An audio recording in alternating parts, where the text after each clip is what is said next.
पिछले एपिसोड में हमने देखा था कि जिनतियान जो था वो अपने कुछ बंदों को लेकर शिमो के पास आकर पहुंच चुका था और यहाँ पर आने के बाद वो जोनर के ऊपर अटैक करते हुए उसके साथ गलत हरकत करने की कोशिश कर रहा होता है, लेकिन वो कुछ कर पाता कि इससे पहले शिमो वहां पर आकर पहुंच चुका था और वो उस जिनतियान के साथ फाइट करने लगता है। दोनों के बीच में एक कमाल का बैटल शुरू हो चुका था जहाँ पर जिनतियान को शिमो बहुत मारता है, लेकिन जिनतियान अपनी घटिया हरकत से बाज नहीं आता। वो किसी भी हालत में शिमो और जोनर को मारना चाह रहा था। तब यहाँ पर शिमो अपना कंट्रोल खो देता है और पूरे गुस्से के साथ जिनतियान की गर्दनी उड़ा चुका था। वो जिनतियान को जान से मार डालता है। इस वजह से जैसे ही जिनतियान के फादर को पता चलता है इसके बारे में, उसका दिमाग खराब हो गया था कि शिमो मैं तुझे छोड़ूंगा नहीं, उसी तरह से मारूंगा जिस तरह से तूने मेरे बेटे को मारा है। जिसके बाद यहाँ से ये एपिसोड शुरू होता है। तो इस एपिसोड की शुरुआत में शिमो अभी भी बस घोड़ा गाड़ी के अंदर जोनर को बिठाए हुए भाग रहा था। जोनर शिमो से कहती कि शिमो तुम मुझे ना रास्ते में कहीं छोड़ दो, मैं उन बदमाशों को डिस्ट्रैक्ट करूंगी, कहूंगी कि तुम भी कहीं गायब हो गए और मैं बस यहीं से तुमसे अलग हो गई। मैं एक लड़की हूं ना, तो वो लोग मुझे नहीं लगता कि उतना ज्यादा मुझे परेशान करेंगे, कम से कम इससे तुम तो बच जाओगे। लेकिन शिमो कहता है कि जिनतियान को जब मारा गया था तुम भी मेरे साथ थी, इसलिए उसका बाप तुम्हें भी नहीं छोड़ेगा। तो किसी भी तरह की बेवकूफी करने की जरूरत नहीं है। जब तक हम इस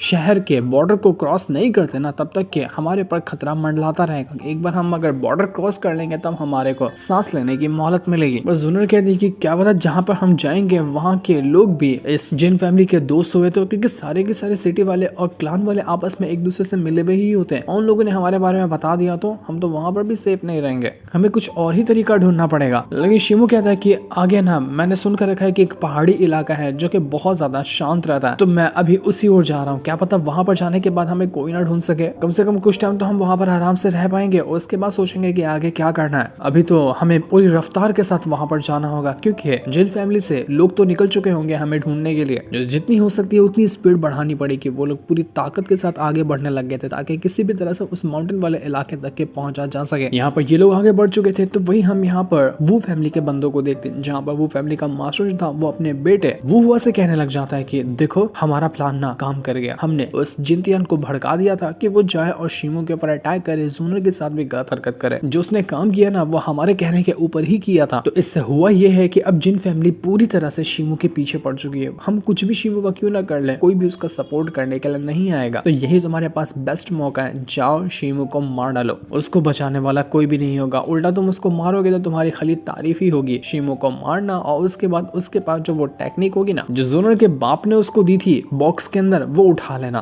काफी टाइम से उसकी तलाश में मैं हूँ और लगता है कि अब हमारा जो प्लान है ना वो कामयाब होता हुआ नजर आ रहा है, तो कोई भी गड़बड़ी इस बार मत करना। तो वो हुआ भी कहना चाहता है कि ये सब तो आपके ब्रिलियंट प्लानिंग की वजह से हो पाया। आपका दिमाग क्या शातिर तरीके से चलता है, आपने ही सारे के सारे काम को बिल्कुल आसान करके रख दिया। अब तो शिमो नहीं बचने वाला। वो जिनतियान एकदम किसी काम का नहीं था। वो तो अपने फैमिली से वो आर्मर भी चुरा कर लाया था, लेकिन फिर भी कुछ नहीं कर पाया और फिर भी शिमो ने उसको जान से मार डाला। आखिर कोई इतना ज्यादा यूजलेस कैसे हो सकता है। बड़ा अपने आप को जिन फैमिली का यंग मास्टर कहता था, निकम्मा निकला हुआ था। अच्छा हुआ कि मर गया। हमने तो ये उम्मीद लगा के रखी थी कि क्या पता ऐसा हो जाए कि वो ही शिमो को जान से मार डाले तो हमारा सारा का सारा काम आसान हो जाता, लेकिन वो तो मार ही नहीं पाया। अब उल्टा हमारे पर जिम्मेदारी आ चुकी है शिमो को मारने की। पर अच्छा ही है जो हो गया ना, हमारे लिए और ज्यादा फायदेमंद साबित हुआ, क्योंकि अब यहाँ पर सारे के सारे लोग शिमो के दुश्मन बन चुके हैं। मैंने तो यहाँ पर ये तक दिमाग लगा के रखा था कि जिनतियान जब गया था ना शिमो से फाइट करने के लिए, तो उसके साथ एक छोटे से कीड़े को भेज दिया था जिसने शिमो के ऊपर काटा होगा। और अब यहाँ पर उसी कीड़े की लोकेशन ढूंढते हुए जहाँ पर भी शिमो होगा ना दुनिया के कोने में, हम वहां तक पहुंच जाएंगे। देख रहे हो कितना दिमाग लगाता हूँ मैं। मेरा प्लान कभी भी फेल होता ही नहीं है और आज भी नहीं होगा। तो अब हमें किसी भी तरह से जिन फैमिली के जो लोग हैं ना उनसे पहले शिमो के पास पहुंचना होगा ताकि उसको मारकर वो मैनुअल हासिल कर सके, जो टेक्निक का बॉक्स है उसके पास वो। क्योंकि अगर जिन फैमिली वाले पहले पहुंच गए तो हमारे प्लान खराब हो जाएगा। तो ये लोग पूरी रफ्तार के साथ शिमो का पीछा करते हुए उसी तरफ बढ़ने लग गए थे ताकि शिमो को मारा जा सके। वो हुआ तो कहता है कि शिमो बस बहुत हो गया, तो अब बचने वाला नहीं है। आखिर तेरी हिम्मत कैसे हुई कि तूने हम सब की बेइज्जती की थी सबके सामने। एक एक बेइज्जती का ना आज भरपूर बदला लिया जाएगा, तू बचेगा नहीं। साथ ही साथ जूनर का भी गेम बचाया जाएगा। वो भी हमारी बेइज्जती करी थी ना, उसको भी नहीं छोड़ा जाएगा। तो वहीं शिमो जब आगे बढ़ रहा था तो जूनर से कहना चाहती कि शिमो देख रहे हो हमारे घोड़े बिल्कुल थक चुके हैं, अगर हम ऐसे ही आगे बढ़ते रहे ना तो ये घोड़ा थक कर मर जाएगा। मुझे नहीं लगता कि हम और ज्यादा आगे बढ़ पाएंगे। तो शिमो को भी ये बात सही लगती है। वो कुछ टाइम के लिए अपनी घोड़ा गाड़ी रुका देता है ताकि उसका घोड़ा थोड़ा आराम कर सके और चारों तरफ देखने लग जाता है कि क्या कोई अभी तक यहाँ पर पहुंचा तो नहीं ना, उसका पीछा करते हुए। शिमो कहता है कि रात तो बस होने ही वाली है, अंधेरा भी हो ही जाएगा। तो मुझे लगता है कि वो जो बदमाश लोग होंगे जो हमारे पीछे हैं वो लोग भी आराम करने के लिए कहीं रुक जाएंगे। तो ये हमारे पास चांस चांस होगा कि हम भी कुछ टाइम का आराम कर सकते हैं।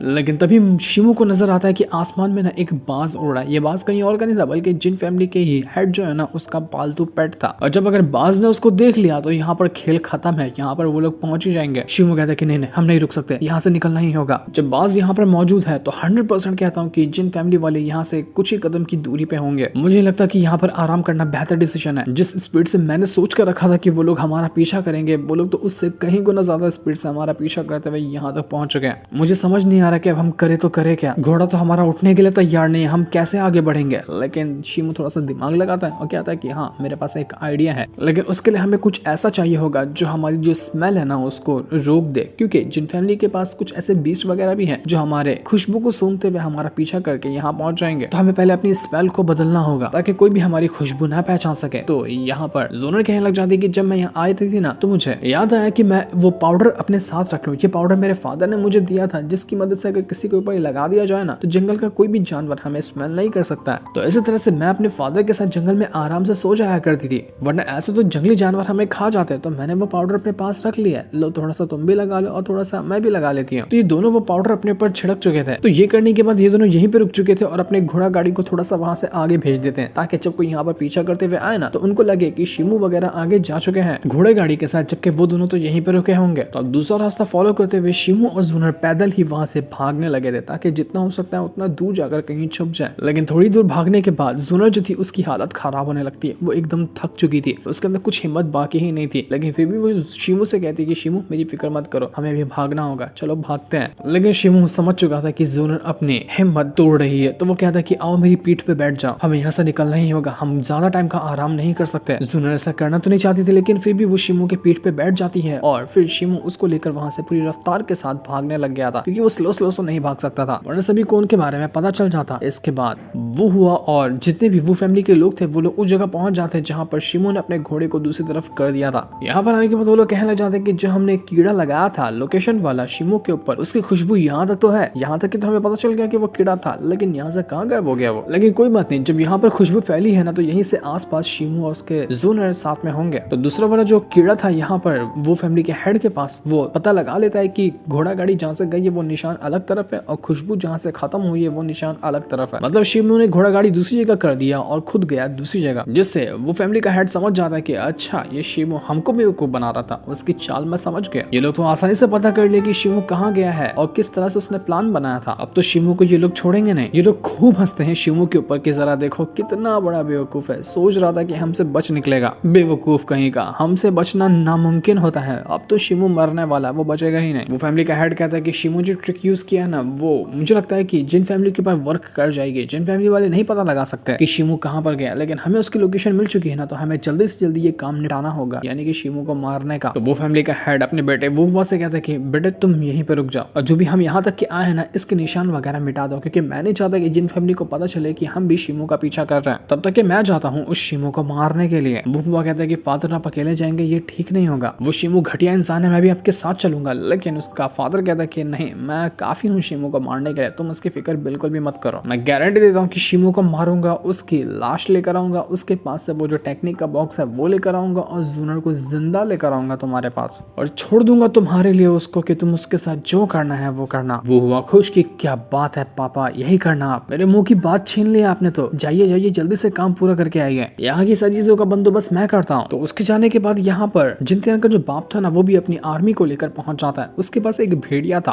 और इन लोगों ने ऐसा दिमाग लगाया था कि ये लोग पहले शिमू के घर पे गए, शिमू का पुराना कपड़ा उठाए और उस भेड़िया को वो कपड़े की खुशबू सुंघा दी है। तो वही खुशबू का पीछा करते हुए ना वो भेड़िया यहाँ तक क्या था। लेकिन गड़बड़ यही हो जाती है कि शिमू ने अपने ऊपर पाउडर डाल लिया था ना तो भेड़िया थोड़ा सा कंफ्यूज हो जाता है। तो जहाँ पर शिमू ने घोड़ा गाड़ी को भेजा था वो उस रास्ते को फॉलो कर लेता है। वो लोग उस तरफ निकल चुके थे जैसा कि वो हुआ और उसके बाप ने कहा था कि शिमू की ट्रिक जिन फैमिली पे काम कर जाएगी, तो ये काम कर गई थी। अगर वो फैमिली वाले लोग शिमू के पीछे नहीं होते ना तो अभी तक शिमू बच गया होता, उसके ऊपर खतरा नहीं मंडलाता। लेकिन अब तो खतरा मंडला रहा है। तो वहीं वो फैमिली का हेड जब भाग रहा था ना शिमो का पीछा करते हुए, तो वो कहता है कि अचानक में ना शिमो की स्पीड थोड़ी सी कम हुई है और पैरों के निशान भी एक हो चुके हैं। इसका मतलब ये है कि शिमो ने ना जोनर को अपने पीठ पे बिठाया होगा और वो उसको लेकर भाग रहा होगा। इसका मतलब ये भी है कि वो जल्दी थक गया होगा और आसपास से कहीं आराम करने के लिए रुका होगा। मतलब साफ है कि हम शिमो के करीब पहुंच चुके हैं, अब वो हमारे हाथों से नहीं बचने वाला। वो अपने साथियों से कहता है कि देखो जाओ और अलग अलग ग्रुप में बढ़ जाओ, सभी जगह को अच्छे से छान मारना, वो शिमो का नामो निशान नहीं बचना चाहिए। जो भी शिमो को मारेगा ना, जो मांगोगे मैं वो तुम्हें दूंगा, तो जान की परवाह किए बगैर उसकी जान लेना। और जैसा यहाँ पर सोचा था वो फैमिली के हेड ने वैसा ही होता है। शिमो थक गया था ना, तो थोड़ी दूर आने के बाद एक जगह पर बैठा हुआ था, लेकिन तभी उसको पैरों की ना आवाज आने लग जाती है। वो थोड़ा सा घबरा जाता है कि ये क्या हो रहा है, ये किस चीज की आवाज आ रही है। तो उसके अंदर वो जो उसकी मंकी स्पिरिट थी ना, जो उसकी ब्लड लाइन को रोक कर रखी है, वो अपनी पावर को एक्टिवेट करता है, जिससे शिमो को और क्लियर होने लग जाता है कि कहाँ से किस चीज की आवाज आ रही है। वो समझ चुका था कि आवाज कौन से डायरेक्शन से आ रही है। शिमो को पता चलता है कि ये लोग जो आ रहे हैं ना, वो एक तरफ से नहीं आ रहे, वो चारों तरफ से एक साथ इसी ओर बढ़ रहे हैं। और अब तो हमारे पास यहाँ से बचकर भागने का रास्ता भी खत्म हो चुका है, हम कैसे यहाँ से भागेंगे। और ये लोग 2-4 नहीं बल्कि पूरी आर्मी को लेकर पहुंचे हुए हैं। अब सब कुछ रास्ते खत्म हो गए हैं ना, तो सिर्फ और सिर्फ एक रास्ता बचा है। अब वो रास्ता ये है कि अब लड़ना ही पड़ेगा, लड़ने के अलावा दूसरा कोई ऑप्शन नहीं है अब हमें अपने आप को बचाने का। पर तभी वो देख पाता है कि जुनर जो है ना, वो पत्थरों से कुछ एक ट्रैप बना रही है। शिमो हैरान होकर पूछता है कि जुनर ये तुम क्या कर रही हो, तुम्हें ये ट्रैप लगाना आता है क्या? तो जुनर कहती है कि हाँ मुझे आता है, मैंने काफी टाइम अपने फादर के साथ जंगल में गुजारा है ना, तो उन्होंने मुझे सिखाया था कि कैसे ट्रैप बनाते हैं। मैं छोटे मोटे ट्रैप बना लेती हूँ जिसकी मदद से हम उन बदमाशों को पकड़ सकते हैं। तो शिमो कहता है कि वाह ये तो बहुत अच्छा आइडिया है। वो भी यहाँ पर जुनर की हेल्प करने लग जाता है और ये दोनों मिलकर ना यहाँ पर चारों तरफ ट्रैप बिछाने लग जाते हैं, ताकि कम से कम कुछ लोगों को तो फंसाया जा सके, क्योंकि लोग ही इतने ज्यादा यहाँ पर आ रहे थे कि उनका अकेले मुकाबला करना भी टफ होगा। सारे ट्रैप लगाने के बाद वो लोग बस इतनी उम्मीद कर रहे थे कि हमारा ये प्लान काम कर जाए और कुछ लोगों को तो ये ट्रैप फंसा ही दे, कम से कम थोड़ी तो हमें सुकून मिलेगा। तो वहीं वो जो बदमाश लोग थे वो लोग बातें कर रहे थे आपस में कि अगर हम उन दोनों को पकड़ लेते ना, तो सोचो हम कितना रिवॉर्ड मांगेंगे उस वो फैमिली के मास्टर से, कितने चांदी और सोने के सिक्के हमें लेने चाहिए। तो ये लोग तो यहीं अपना ख्याली पुलाव पकाते हुए आगे बढ़े थे, तभी उनको नजर आता है कि सामने से ना शिमो भागा है। वो लोग कहते हैं कि अरे तुमने देखा क्या, वहां से एक लड़का भागा ना, क्या वो यही तो नहीं जिसको हम पकड़ने के लिए आए, चलो चल के देखते हैं। तो सारे लोग उसी शिमो का पीछा करते हुए आगे बढ़ने लग गए थे, ये जानने हुए बगैर कि यहाँ पर ट्रैप लगा हुआ है। और जैसे वो लोग थोड़ी दूर आते हैं ना, एक बंदा ट्रैप के ऊपर पैर रख देता है, जिससे कई सारी तीर आती है और कुछ बंदों को वहां पर ठोक डालती है। शिमो फिर चारों तरफ घूमता, तो बाकी लोग जैसे उसके पीछे जाते तो वहां पर और ज्यादा ट्रैप लगे हुए थे, वो ट्रैप उनको भी फंसा देते हैं। शिमो का काम था इनको बहकाते हुए अपने करीब लाना, ताकि ये लोग ट्रैप फंस जाए, और ऐसा होता हुआ नजर भी आ रहा था। तो बाकी के लोग थे वो लोग यहाँ से भागने की तैयारी में लग जाते कि चलो भागो यहाँ से, मुझे ये रास्ता ठीक नहीं लग रहा। लेकिन जैसे वो भाग रहे थे ना, वो लोग एक ही पत्थर को पीछा करते हैं कि हाँ यहाँ रास्ते से हम लोग घुसे थे, ये पत्थर हमने पहले देखा था। तो जितना भी वो लोग भागते हैं सेम तरह के पत्थर को ना शिमो ने चारों तरफ लगा दिया था। तो वो लोग कंफ्यूज हो जाते हैं कि अरे हम आए कहाँ से थे और हमें जाना कहाँ पर है। वो एक ही तरह चक्कर लगाने लग जाते हैं कि अरे हाँ ये पत्थर अभी आया था, वापस से ये पत्थर क्यों आ रहा है। वो लोग घबरा चुके थे कि यार लगता है हम किसी ट्रैप के अंदर फंस गए हैं। वो लोग शिमो से कहते हैं कि बाहर निकल कर आना, अगर तेरे अंदर हिम्मत है तो हमें ये फॉर्मेशन के अंदर फंसा के तो क्या साबित करना चाहता है, हिम्मत है तो सामने से आकर लड़ हमसे। लेकिन शिमो सामने तो नहीं आता, वो अंधेरे का ही फायदा उठाते हुए एक के बाद एक करते हुए तीर चलाता था उन्हीं बदमाशों के ऊपर, जिस वजह से कई सारे बदमाश तो ऐसे ही वहां पर टपक चुके थे। इतने सारे वहां पर ट्रैप लगे थे जिसका हिसाब भी नहीं लगाया जा सकता। देखते देखते कई सारे बंदे ऐसे ही यहाँ मारे जाते हैं। आधा से ज्यादा लोगों का खात्मा तो इन्हीं ट्रैप ने यहाँ पर कर दिया था, और अभी भी यहाँ पर वो ट्रैप बचे ही हुए थे। ऐसा लग रहा था कि सबके सब बदमाश इसी तरह से मारे जाएंगे। उन बदमाशों का लीडर घबरा जाता है कि यार क्या हो रहा है, वो दोनों तो हमसे ज्यादा शातिर निकले, हमें किसी भी तरह से सोच समझकर आगे बढ़ना होगा। लेकिन वो कितना भी प्लान क्यों ना बना ले, कितना भी तरकीब क्यों नहीं निकाले, लेकिन कोई फायदा हो ही नहीं रहा था, क्योंकि जो इनके ऊपर तीर चल रही थी ना, वो नॉर्मल तीर नहीं थी। वो जो गैंग लीडर ने शिमो को तीर दिया था ना पिछले एपिसोड के लास्ट में, तो वही तीर शिमो चला रहा था। अब वो तीर इतनी कमाल की होती है कि चाहे कुछ भी उसके सामने क्यों ना रख दिया जाए, वो कभी उस चीज को यानी कि तीर के अटैक को रोक ही नहीं पाएगा। इसी वजह से ये गुंडे बदमाश लोग अपना आर्मर यूज करते हैं, अपना शील्ड यूज करते हैं, सब कुछ यूज कर लेते हैं, लेकिन सब चीज को तोड़ ताड़ कर उनके ऊपर अटैक लग रहा था। वो लोग समझ चुके थे कि हम लोग यहाँ पर गए, अब तो हमें अगर कोई बचा सकता है तो यहाँ पर वो फैमिली का जो हेड है वही बचा सकता है। वो अपनी आर्मी को लेकर दूसरी तरफ से घूम रहा है ना, हम लोग यहाँ पर फंस चुके हैं, तो अगर वो देखेगा हमें तो हमें बचाने के लिए आएगा। तो हमें किसी भी तरह से कुछ और टाइम के लिए अपने आप को जिंदा रखना है। एक बार वो आ गया ना, तो हमें किसी चीज की टेंशन लेने की जरूरत नहीं है, वो आकर जरूर हमें बचा लेगा। लेकिन वो होने से पहले शिमो जो था अब खुद मैदान के अंदर कूद जाता है और अपनी स्वॉर्ड लिए हुए जितने भी बदमाश उसको सामने नजर आते ना वो पीछे से ही जाता और उनके ऊपर अटैक करने लग जाता। वो सभी बदमाशों की वाट लगाया जा रहा था। देखते ही देखते और भी बदमाश लोग यहाँ पर आकर पहुंच चुके थे और वो लोग कहना चाहते कि फाइनली आखिरकार हमने तुझे ढूंढ लिया। तूने हमें कितने सारे साथियों को मार दिया ना, अब तू बचेगा नहीं। वैसे वो लड़की कहाँ गई जो तेरे साथ थी? तुम दोनों कहाँ छुपे हुए थे? क्योंकि बेटा बता देना चाहता हूँ तुझे कि आज तू भी और वो लड़की दोनों के दोनों नहीं बचने वाले। तुम दोनों फंसोगे, हम तुम दोनों की जान ले लेंगे। तो ये लोग अपनी पावर का यूज करते हुए शिमू के ऊपर अटैक करने लग गए थे। वो लोग चारों तरफ से शिमू के ऊपर अटैक करने आते हैं, लेकिन शिमू भी अपनी पावर का यूज करता है, अपने डिफेंस टेक्निक का यूज करता है, अपने स्वॉर्ड का यूज करता है और उसकी मदद से वो यहाँ पर अटैक किए जा रहा था, जिस वजह से उन बदमाशों का शिमू के ऊपर अटैक कर पाना काफी मुश्किल था। ऊपर से जोनर जो होती है वो भी पेड़ के ऊपर बैठी हुई थी और वहां से अटैक वगैरह कर रही थी सभी बदमाशों के ऊपर। शिमू जो था एक ही अटैक करते हुए अपने स्वॉर्ड के साथ अपनी की एनर्जी को मर्ज करता है और उसके बाद वो तैयार हो चुका था सभी बदमाशों की जान लेने के लिए। वो इतना फास्ट होता है कि कोई उसको देख ही नहीं पाता कि कहां से वो आ रहा है कहां से वो नहीं आ रहा। और उसके बाद शिमू ने तुरंत ही 6 स्लैश का यूज करते हुए, जो कि उसकी खास टेक्निक है, उसका यूज करते हुए एक ही बार के अंदर सभी के सभी बदमाशों को ट्रैप किया था और वो उनको वहां पर डिस्ट्रॉय करके रख देता है। लेकिन फिर भी बदमाशों का लीडर और एक दो बंदे अभी भी बचे हुए थे। तो ये देख शिमू जो था वो तुरंत वापस अपने 8 स्लैश का यूज करता है, क्योंकि पहले वो 6 को यूज कर पाता था, लेकिन अब जब यहाँ पर उसने अपनी की एनर्जी को कंडेंस किया तो वो 8 स्लैश को एक बार के अंदर यूज कर पा रहा था। तो वो उसका यूज करते हुए एक और अटैक तैयार करता है और उसके बाद वो सारे के सारे स्लैश को आपस में मर्ज करते हुए एक ऐसा ब्रूटल स्लैश बनाता है जिसका हिसाब भी नहीं था। और जैसे ये वाला अटैक लगा था ना, अब तो सारे के सारे बंदों की वाट लग जाती है। उन बदमाशों का बॉस भी एकदम अधमरा हो गया था और अपनी जान बचाकर वो भागने लगा था। उसके सारे साथी तो मारे जाते हैं, लेकिन शिमू रुकने वाला नहीं था। वो अपनी तीर को वापस से एक्टिवेट करता है और सीधा घुसेड़ देता है उसी बॉस के अंदर, जिस वजह से बॉस की भी हालत खराब हो चुकी थी। वो अपनी जान बचाकर भागने की कोशिश करता है कि माफ करो मुझे जाने दो। शिमू से कहता है कि क्या वो फैमिली वाले सारे के सारे लोग यहाँ पर पहुंच गए? तो बॉस कहता है कि हाँ वो सब लोग यहाँ पर पहुंच चुके हैं। वो फैमिली का हेड भी है, उसका बेटा वो हुआ भी यहाँ पर है, सब लोग यहीं पर मौजूद है। तो शिमू कहता है कि जिन फैमिली का क्या हुआ? क्या जिन फैमिली वाले भी यहाँ पर आ रहे हैं क्या? वो अभी तक क्यों नहीं पहुंचे? तो बॉस कहता है कि वो फैमिली के हेड ने कहा कि वो जिन फैमिली को दूसरे रास्ते पे भेज चुका है, वो उसका ध्यान भटकाना चाह रहा है और वो लोग उसकी वजह से दूसरे रास्ते को फॉलो भी कर चुके हैं। तो शिमू कहता है कि अब मुझे ये बता कि देख मैंने अपना रास्ता बदल लिया था, अपने ऊपर वो पाउडर भी छिड़क लिया था, पर तब भी यहाँ पर वो फैमिली के हेड को मेरी लोकेशन कैसे पता चली? बता नहीं तो यहीं पे काट डालूंगा तेरे को। तो ये सुनकर बहुत ज्यादा डर जाता है, कहने लग जाता है कि वो फैमिली के हेड के पास एक छोटा सा कीड़ा है, वो तुम्हारी खुशबू को किसी भी तरह से सूंघ सकता है, चाहे कितना भी हाइड करने की कोशिश तुम क्यों ना कर लो। इसी वजह से उसको तुम्हारी लोकेशन पता चल गई। वो कुछ और बता पाता कि तभी वहां पर अंधाधुंध तीर वगैरह चलने लग जाते हैं, जो सारे के सारे तीर मिलकर उस बॉस की जान ले लेते हैं, क्योंकि यहाँ पर वो फैमिली का हेड भी अपनी आर्मी को लेकर पहुंच चुका था। सब लोग यहाँ पर पहुंचे थे शिमू को मारने के लिए। शिमू तुरंत वहां पर पूरी जान लगाकर छुप जाता है ताकि वो फैमिली का हेड उसको ना ढूंढ सके। तो जब वो फैमिली का हेड यहाँ पर आता है ना, उसको नजर आता है सिर्फ लाशें ही लाशें। जहाँ पर वो बदमाश मारे गए थे, उनका बॉस भी मारा गया था और हर तरफ खाली लाशें ही लाशें पड़ी हुई थी। तो ये देखकर वो फैमिली का हेड भड़क जाता है कि जाओ और हर तरफ उस शिमू को ढूंढो, मैं शिमू को जिंदा देखना नहीं चाहता हूँ, किसी भी तरह से मुझे उसकी लाश चाहिए। लेकिन शिमू तो आराम से पेड़ के पीछे छुप गया था और वहां से अपना तीर वो चला रहा होता है। वो जैसे जैसे तीर चलाता है, बदमाश एक के बाद एक करते हुए मारे जा रहे थे। किसी को समझ ही नहीं आता कि ये क्या हो रहा है, कहां से हमारे ऊपर तीर चल रहा है। शिमू अपनी स्पीड का यूज कर रहा था, तो एक तरफ से वो अटैक करता ना, अगले पल ही वो दूसरी तरफ से अटैक करता। तो बदमाशों को ये लगता है कि चारों तरफ लोग भरे हुए हैं जो चारों तरफ से हमारे ऊपर अटैक करें, क्योंकि एक बंदा इतनी रफ्तार के साथ थोड़ी ना अपनी लोकेशन चेंज कर सकता है। तो ये लोग कंफ्यूज हो चुके थे कि कहां से शिमू आ रहा है, हमें क्या करना चाहिए क्या नहीं करना चाहिए। पर शिमू एक चीज नोटिस करके ना थोड़ा सा घबरा जाता है कि यहाँ पर बदमाश लोग तो हैं, लेकिन वो फैमिली का हेड यानी कि वो हुआ का बाप नहीं है, वो कहाँ गायब हो गया। तो शिमू थोड़ा सा डर चुका था कि ये कुछ और प्लान करने तो नहीं गया ना। उधर हम जिंदियान के बाप को देख पाते हैं, जो जैसे ही आगे बढ़ा था ना, उसको वहां पर शिमू की घोड़ा गाड़ी नजर आती है। वो देखता है अंदर जाकर, तो अंदर कुछ भी नहीं होता। वो समझ चुका था कि शिमू ने मुझे बेवकूफ बनाया। मैं ऐसी घोड़ा गाड़ी का पीछा जब से करा था जिसके अंदर शिमू तो मौजूद ही नहीं है, और अब मुझे पता भी नहीं कि मैं कितना दूर आकर निकल चुका हूँ, शिमू कहाँ गायब हो गया। वो अपने साथियों पे गुस्सा दिखाने लगता है कि बेवकूफ निकम्मे कहीं के, इतना भी अकल नहीं है तुम लोगों को, अगर शिमू नहीं मिला ना तो एक एक को काट डालूंगा, तुम लोगों से इतना भी काम नहीं होता है। और रफ्तार के साथ रिटर्न जाने लग गया था, जहां पर उसको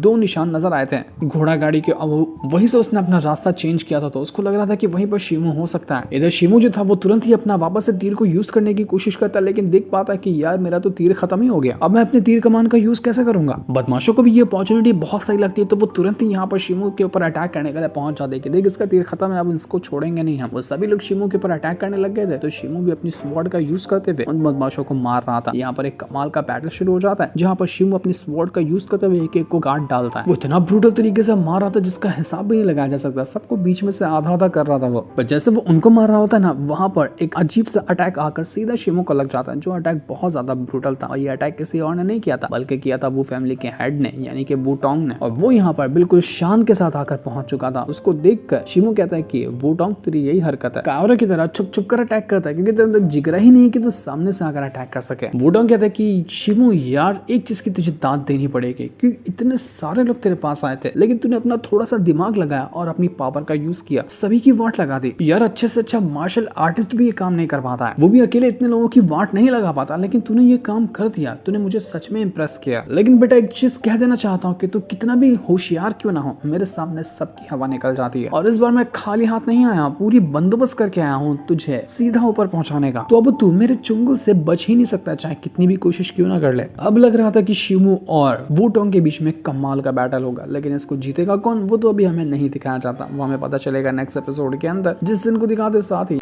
ये वाला एपिसोड यहीं पर एंड हो जाता है। Thanks for watching.